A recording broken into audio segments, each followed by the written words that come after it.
Roppstar gang, what up? What up? Appreciate everyone joining the live stream. Welcome to the Roppstar Report. Welcome to yet another edition. Carolina Panthers, Browns, joint practice. I'm going to give you everything that you need to know and that what actually matters, to be honest with you. That's what I'm going to give you tonight. That's what I'm going to give you tonight, ladies and gentlemen. That is what I'm going to do. So shout out to you guys already in the chat. Josiah, Underground West, Amazing K. Appreciate y'all already being in the chat, man. Today, I'm going to be not going to lie to you guys. I'm exhausted, but I'm here. We're grinding, baby. We're grinding. So we're going to push through it tonight. I am exhausted. It's been a long day. It's already been a long week. I got some high quality H2O. Yeah, and I'm delusional. So I'm starting to talk like I'm Adam Sandler. So anyways, but man, joint practice brought us a lot. Antonio McClellanham. Shout out to Antonio in the chat. So I'm going to give you what actually matters today. Before the preseason debut, which is Friday, we will be live play-by-play Friday evening, ladies and gentlemen. The Carolina Panthers got some live action tune-up with the Cleveland Browns during a joint practice on Wednesday. It wasn't just whistles and walkthroughs. There was a lot of real contact. There's some really good real evaluation that we needed.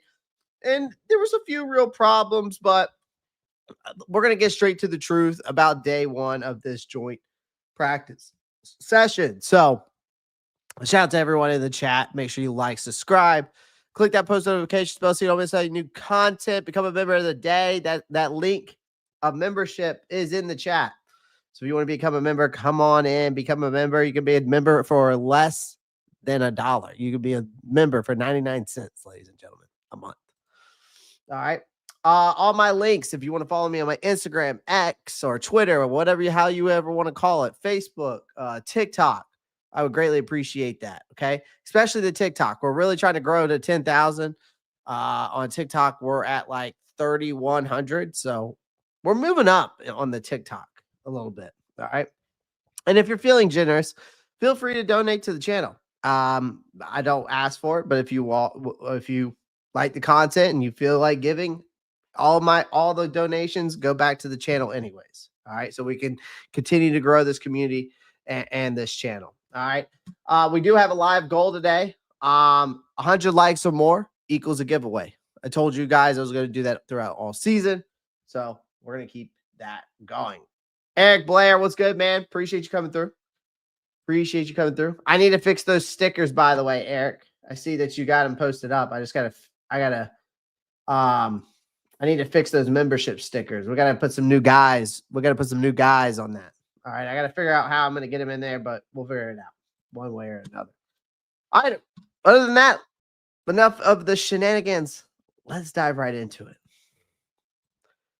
All right. This thing always likes to mess with me. That's how we want it. Okay. So first things first.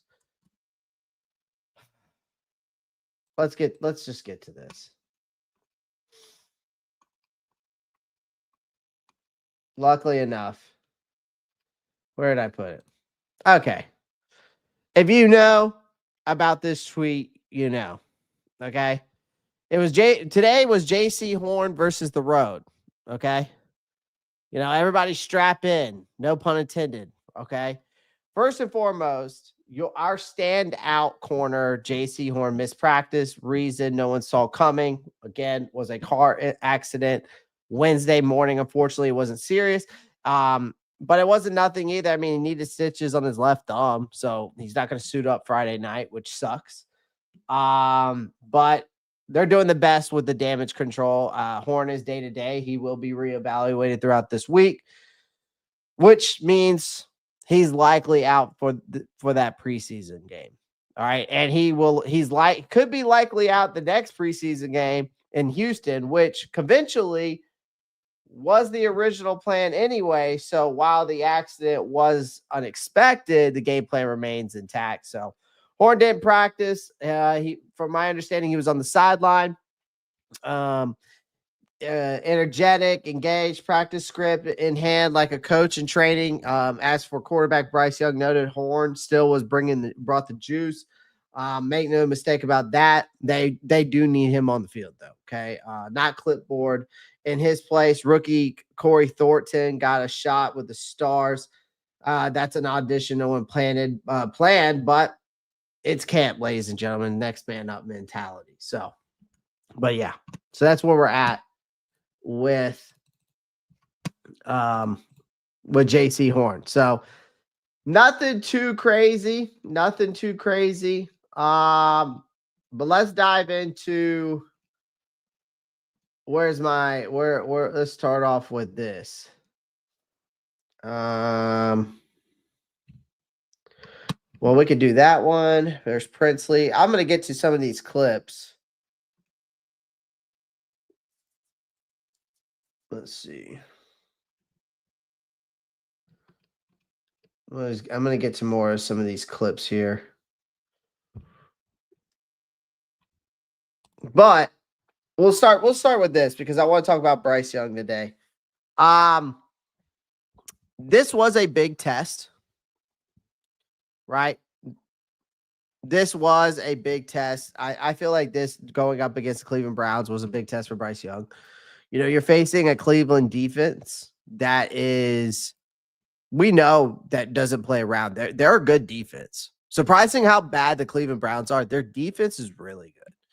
Now, they were dead last in like turnover, EPA or something like that. It's like turnover percentage, something. They don't get a lot of turnover. So that's one thing they didn't do. But we know how good Myles Garrett and how that defense has been, you know, Denzel Ward, those types of guys. But he passed mostly this, you know, 7-on-7s. Let's see if I can find a 7-on-7. And the 7-on-7s, okay, here we go. Now that's Dalton. Let me get to a 7-on-7 one. We'll get to a couple of 7-on-7s. Here we go. So, like for 7-on-7s, started shaking up. There's some miscommunication, some mistimed throws, from my understanding. But once the hiccups passed, Young really found his rhythm, dropped some dimes. He proved he could bounce back fast, which is good. We need to see that. That's a big deal for a third-year quarterback. Again, that's, you know, finish out the year so strongly. But you want to look for him to continue to take control of this team, continue to be consistent with that, right? And it's good to see that if he does mess up the next play, he's able to bounce back, right? You need to see that as well. Canales, if you watched his press comments, I listened to it today. Praised his poise and said that the highlight was Young's ability to, you know, read through pressure and take shots downfield. And the Browns didn't make life easy. They've got one of the league's, you know, nastier fronts, in my opinion, even without going full throttle. So, you know, Young held his own, right? You know, even Myles Garrett, if you listen to Myles Garrett press conference, he's not a guy that throws a lot around a lot of praise, right? But he did come out and said that Bryce looks more comfortable than he did last year. He's got more playmaking in him, and also came out and said that he's growing as a leader. So, but I expect, basically, this will tell you. I expect Bryce, my expectations is I want him to have 3 to 4 series, right? But I think he's only going to get around 8 to 12 snaps in the preseason. And honestly, that probably is for like every starter. Now, that's again, it could be longer. That's unless he strings together a long productive drive early. But we know Canales wants these starters to go through the full game day routine. I think Young just wants to get out there and lead.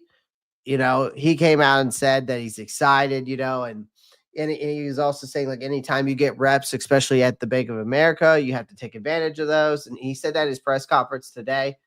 So, again, for Bryce Young, man, like the things I took away from him today is that he's settling in nicely. He's taking ownership of this offense. He's pushing the ball down the field, and even when things don't start clean for him, right? All right. So good news from the Carolina Panthers, you know, for our quarterback. This team looks different.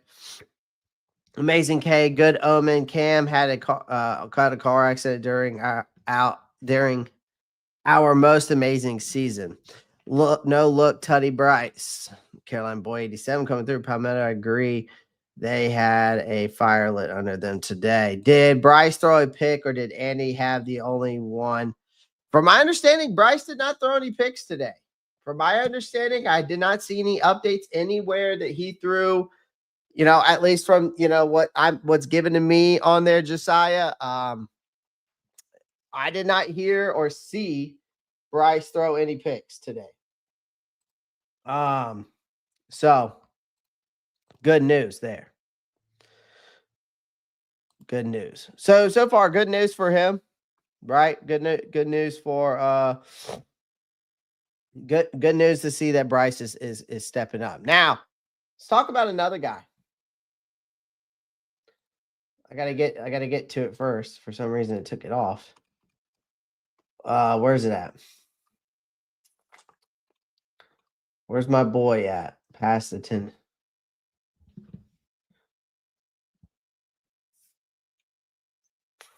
Where's my boy at? Where is he at? Where's he at?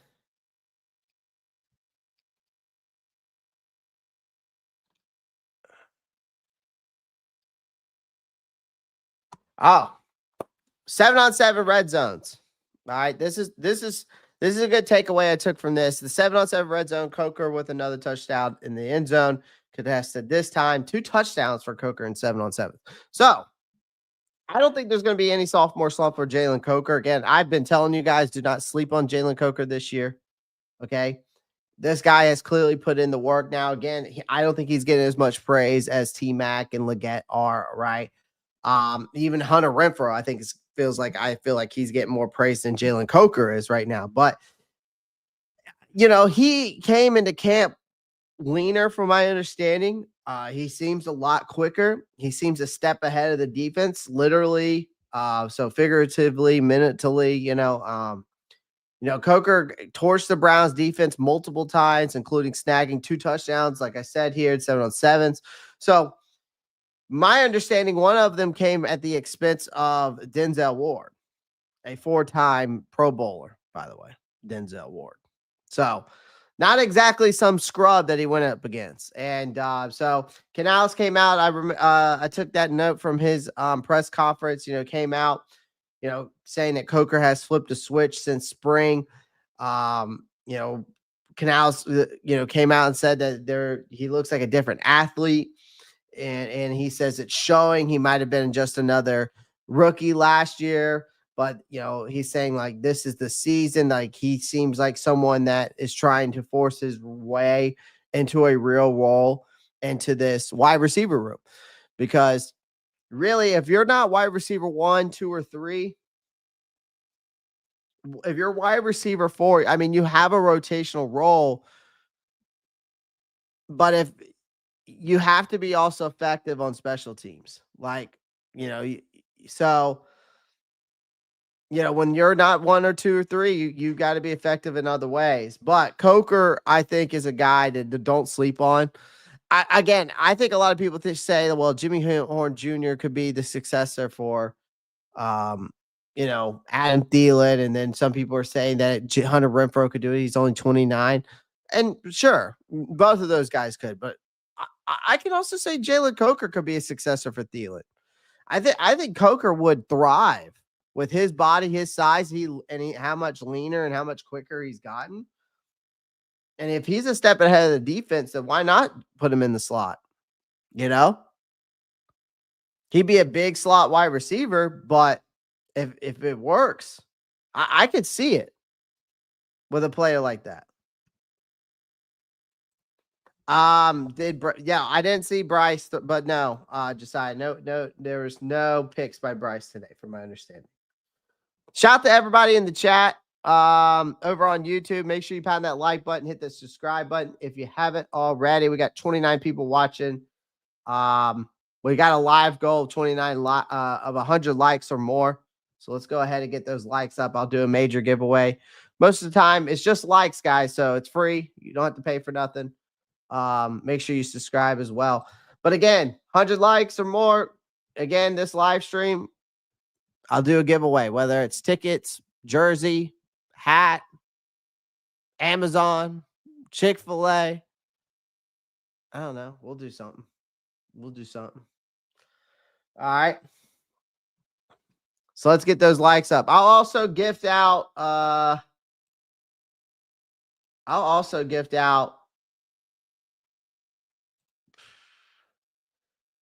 if we reach 100 likes, I'll gift 10 memberships today as well. Agent, yeah, he does. Smitty loves himself some Jalen Coker. Loves himself some Jalen Coker. I love myself some Jalen Coker, all right? I love myself some Jalen Coker. Well, I would consider myself part of the Cokehead family. Or the Cokehead gang, whichever one you want to call it. I'm not sure what they actually call it, but I would consider myself in that. I like Jalen Coker a lot.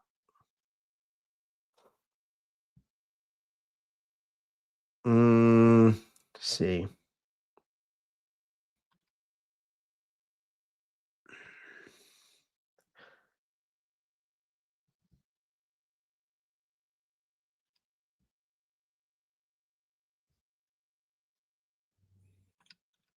Nice. Okay.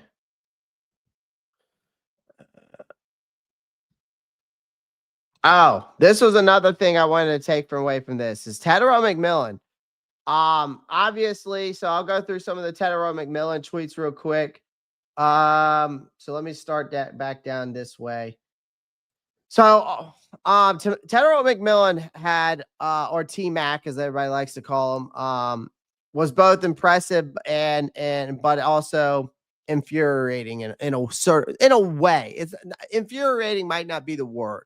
Okay, maybe a little frustration, maybe from me, just because I just want him to succeed. All right, it's not like it's tough love coming from me. Okay, if you ever watch my show, TMac, I would love to have you on if that's possible, but it's I just want the kid to really become what we expect him to be, right? What we drafted him to be, right? But he did have some highlight catches today. Okay. He also dropped more than he should have, though. So inconsistency is the word here. But the upside is also impossible to ignore, right? So, like, for example, let's see. So for example, this tweet right here tells me, one play, actually it was Bryce Young. It wasn't Andy Dalton. Which one was it? There was one with Bryce Young, and it was like he bounced back after that. Let me see. It wasn't Dalton. Maybe it was this one. Either way, TMac had a mixed bag again. But again, there were some more tweets out there that I didn't save, but there was one that did caught my eye, which I thought I saved it. But basically, Young threw a crafty back shoulder ball right in the red zone. Perfect placement. TMac just couldn't finish it. Right. So just a missed opportunity there. But later, same duo hooked up for a clutch touchdown, right? Which happened. So again, for a seam busting chunk again in some full team drills. So here's the thing. What's clear to me about this is that Young is building trust in McMillan. All right. Throwing him often, including, into tight windows. Canales is loving this chemistry. They're figuring each other out, right? That's what this time is for, right? You can take the drops in August now, but especially if it means chemistry in September. That's the way I look at it, right? These guys you can have all the drops now, right? You can have all the mistakes now, but when it comes to in September, I need that chemistry to be tight. All right.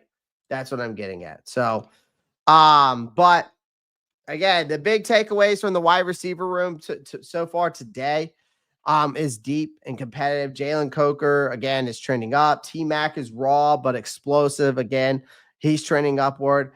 Let's talk about another guy that I want to talk about. Actually, I'll get to him in a second. I do want to give some injury updates, which I don't think a lot of people had out here. But I do want to give some injury updates. Which is usually camp, this is the usual camp casualties. Damian Lewis, our left guard. We all know who Damian Lewis is. But anyways, left practice early from my understanding with what the teams call a non-specified issue. So there's really no word yet on that, but it didn't look serious. Brandon Walton filled in. Claudin Churlis was carted off with a groin injury. Not ideal for a guy who's already on the bubble, but even worse for special teams where he's kind of been a difference maker. And the linebacker room is already thin. Yeah, we just added Chris Barnes for depth, but this doesn't really help, right? Good news is Nick Scordon was back in pads after a hamstring issue, so that's a good sign for the rookie. And then again, Hunter Renfrow was still sidelined with that hamstring of his own. His return time, as of what I know right now, he's quietly falling behind in a stacked receiver group. So if Renfrow does not get this, if this hamstring does not heal up soon, if this hamstring for Hunter Renfrow does not heal up soon, I'll be honest with you. I could see where he doesn't make the 53-man roster.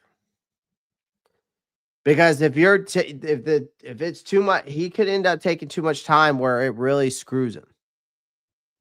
Like, I think if he would have never got this hamstring issue, he stays, injury free. Like, yeah, I could see him literally making the 53-man roster. Like, he was getting a lot of praise. We saw him getting a lot of targets, right? Where we're seeing him, put guys on skates.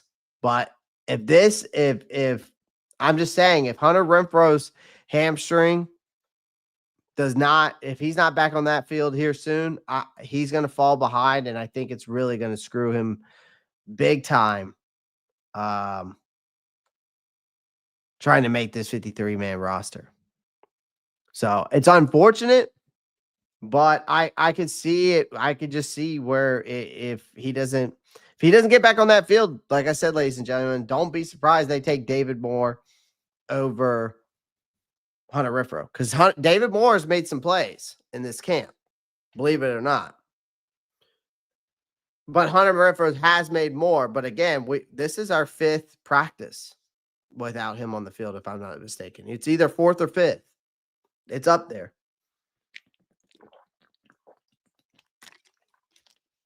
So, something's got to give at some point. Canales did come out though and say today, though, guys, like some guys look gassed. Probably it was probably like a hangover from Tuesday's Toro rental rain session. Still, he wasn't thrilled with the inconsistent footing and energy levels of the guys. But let's talk about this play right here. I don't know if y'all saw this. Let me find it. This is just ridiculous. This is Cam Jackson, ladies and gentlemen. He bullied his way. He put this dude on his ass. One-on-one rep and literally pancake the center, Bucky Williams. This was a violent, fast, exactly what you want to see from a young rotational defensive lineman fighting for snaps behind vets. But this is why this guy needs to be at the rotational nose tackle behind Bobby Brown III right here. This play alone just...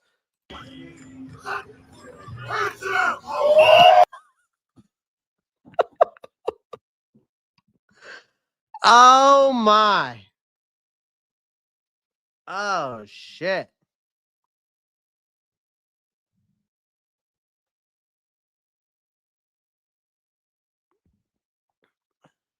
Jeff, I get that, but I would not be surprised if they cut ties of that hamstring. Steve, I'm really excited about Princely and Scorton. Me too, buddy. Me too. I'm higher on Princely. I was higher. I was higher on Princely. I think I had both of those guys. Well, I was higher on Scorton coming out. I had a first round grade on him. But Princely, I had an early second round. You could have made the case for him to be a late first. But right now, I feel like Princely is, if we're talking about in the edge rushing room from a rookie standpoint, I think Princely's leading the way. I feel like Scorton is more of a guy who's going to be a disruptor, that where Princely will come in nicely and get the sack, right?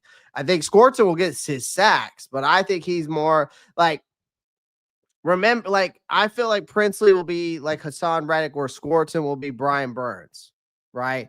Where, Princely's going to be the one who gets the sack, whereas Scorton's going to be that disruptor. But then again, when you got Bobby Brown the third, Ashawn Robinson on one side, and then of course you got you got Derek Brown in the other, and then Bobby Brown the third in the middle. I mean, the sky's the limit for that defensive line, ladies and gentlemen. I really am excited, and they seem to ahead of schedule. I mean, I said it the other day before this joint practice started. I feel like this defense is ahead of the offense, and that's not a bad thing. It's not a bad thing. So, but me too, Steve-O. It's possible that we could be trading a wide receiver for the 53-man cut. And they could, if they're going to trade anybody, though. But the problem is here's the thing. The only person that makes sense for the Carolina Panthers to trade would be Adam Thielen. But I don't see them trading him because they just gave him more money to stay another year. They gave him more money when they restructured his contract. They gave him more this year.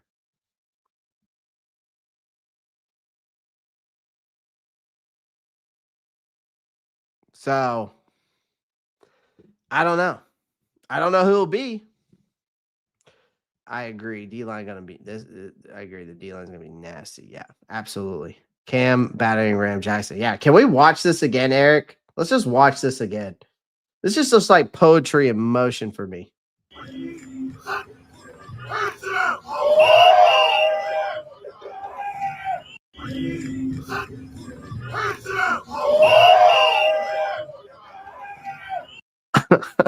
I mean, Cam Jackson, my guy. They build him like that in Florida? They make him like that down in Florida? Shit. I didn't know they did that down in Florida.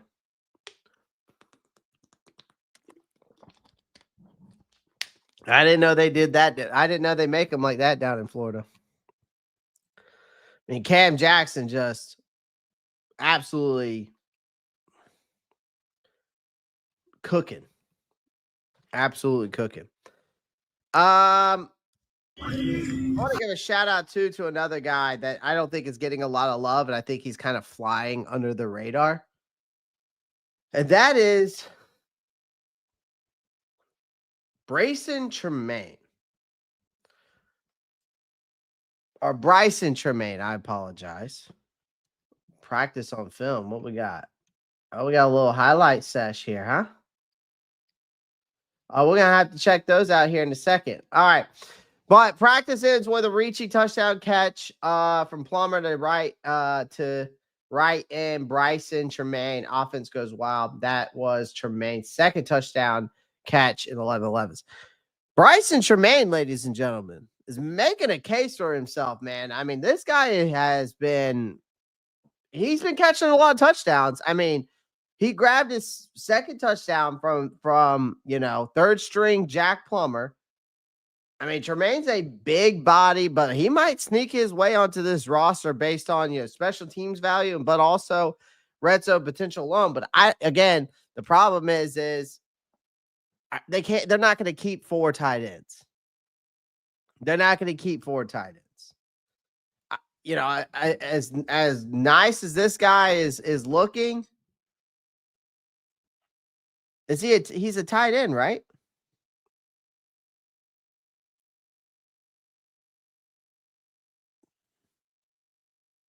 They got him listed as a wide receiver. I thought he was a tight end. Either way, he's looking nice. You're talking about a guy who's 6'4", 212, coming out of Stanford.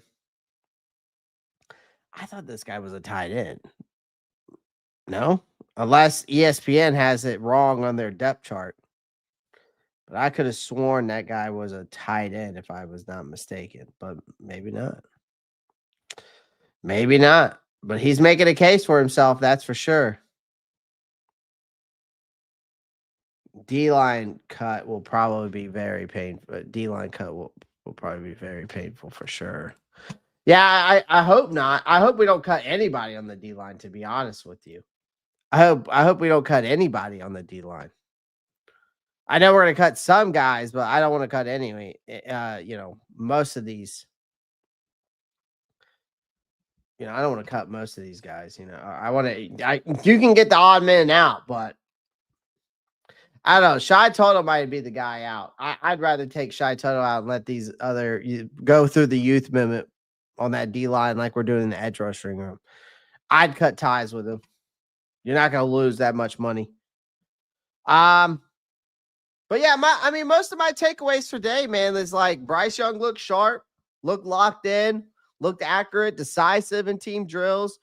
Had some great red zone work. Teteron McMillan repeatedly, even after miscommunications early, he kept going back to him, which is great. That's building trust and chemistry with him. Bryce also connecting with Jalen Coker on a wide open touchdown, Xavier Legette in slant traffic. So it shows that Bryce Young today and with this team right now is he's building a rapport with a variety of targets right now. So Young continues to trend upward, which is good. That's what we want to see. He looks confident and he's directing this offense as well. Some other kind of go back a little bit, give you a quick recap of what we've been discussing. I feel like Jalen Coker and this has become a big time red zone referee, right? Because we've been seeing him continue to emerge as a real red zone threat, right? Pulling down 2 contested catches today, 7-on-7s. And now he's stacked multiple strong practices, right? So this is no fluke. He's playing like he wants to have a real role in this offense, and I think he'll deserve it. And again, back to TMac though, it's all about Bryce Young targeting him and keeps going back to him early and often. It's a sign that this coaching staff is clearly testing this guy's ceiling, right? Everything started with some miscommunication, but again, he bounced back. He had that, I think it was a 15-yard out. And then he had, multiple red zone looks. So he's still raw. He's getting a lot of volume reps. And, shows belief in his potential. And then a guy, don't sleep on him, maybe. Bryce and Tremaine making a case for himself. Scored 2 touchdowns again on 7-on-7s today. Which that ended the practice. Offense, celebrated hard. Signaling all how hyped they are about his performance. And then, of course, he's really starting to force his name into this wide receiver depth chart conversation, especially when you have a guy like Renfro out again. So let's talk about Chuba Hubbard, though. I forgot to talk about him today. There were some reports out there. He broke off some strong runs. And then he kind of got chirpy, got a little chirpy there. With Rashawn Jenkins, who, ended up tossing the ball.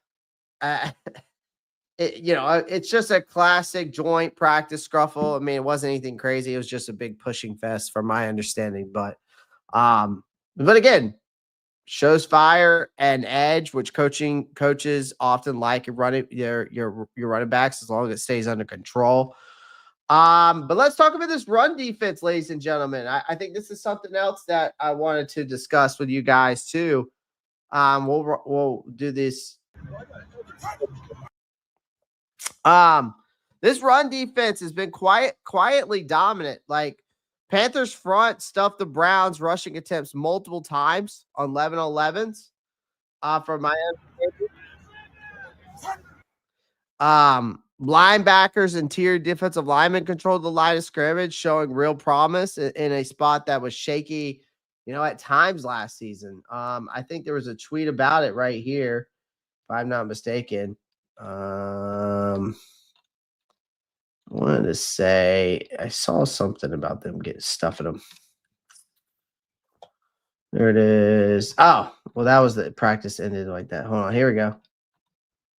Run defense very strong, 11-11 so far. Handful of stops at the line or for minimal gains. Shout out to Mike Cave, Charlotte Preserver, for that one. So, yeah, the run defense has been good.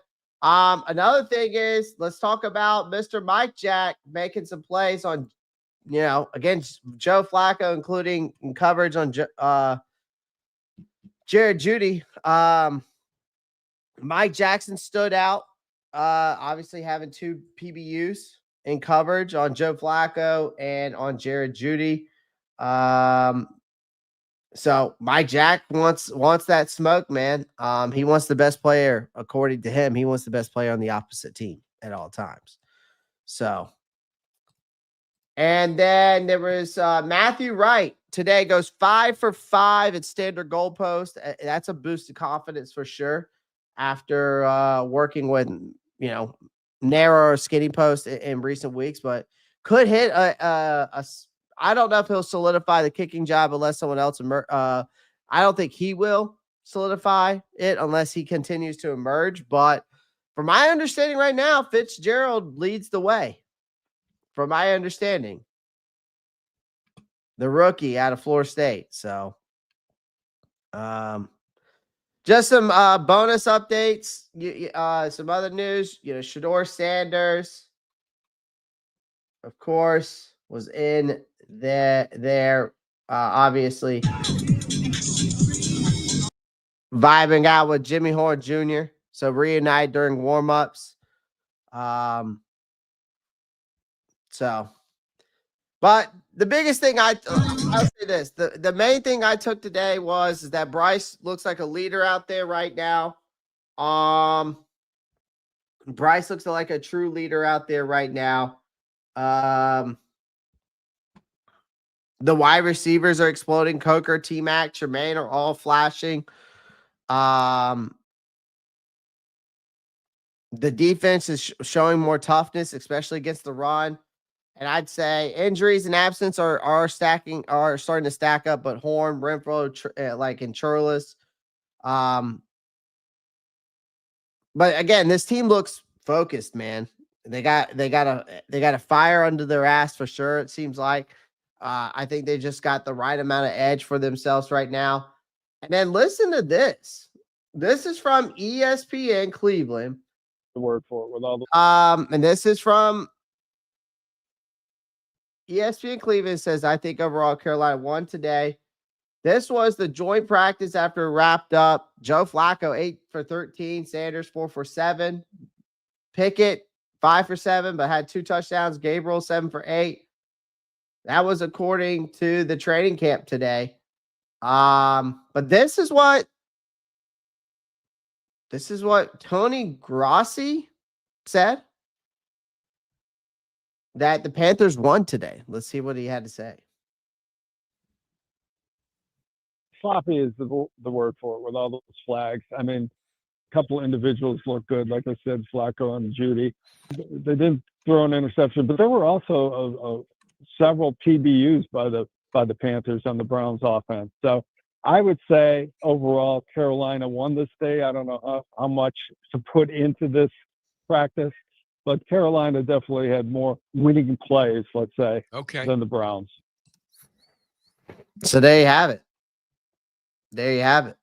That's coming from Cleveland of ESPN. So the Carolina Panthers won today, which, I mean, based off of everything I was reading today, like, we definitely did. Again, I mean, we're not as a team, we're not a finished product yet, ladies and gentlemen, but we're definitely trending in that right direction, right? And I think Friday's preseason opener will be the first real measuring stick. Obviously, I think this was also a good measuring stick to really get some good insight, right? I don't expect to see much on too much on Friday. But when the real games start, week 1, that's when the judgments will really come, right? As of right now, I'm soaking in everything that I'm seeing, hearing, and I'm just going with the flow, right? But at least I have an idea and a good evaluation of what's going on and where we're headed, and who's doing what. You know what I mean? So it sucks that we're doing this from afar, but we do the best that we can too. It's unfortunate we can't be there, us as fans, right? So, but yeah, man, that is day 12 of the Carolina Panthers training camp. Again, I appreciate everyone joining the live stream.